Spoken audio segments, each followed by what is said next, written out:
สิพาไปเบิ่งสร้างคอยในฝนสิตกแล้วยังบ่เศร้า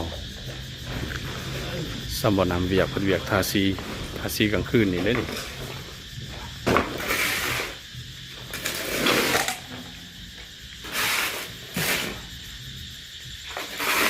ไกลแล้วบ่คนสิมาเลยได้นี่นะยังคันหนึ่ง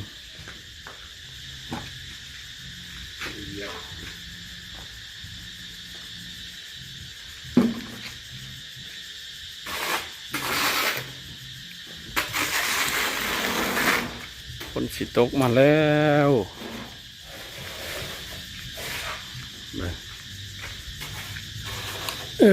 มีดอกไฟให้ใส่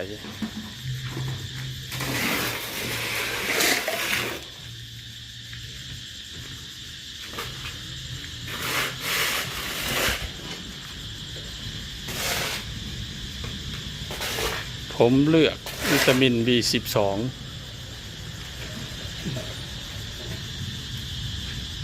เหยียบตัวนี้บ่ได้เด้จบข่าวเลยได้นี่เปิดสิได้มัดมือทองคำ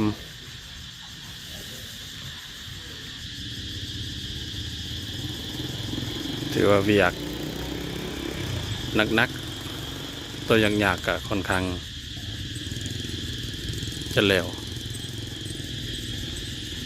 เหลือแต่เก็บรายละเอียดเล็กๆน้อยๆมืออื่นมือฮื้อ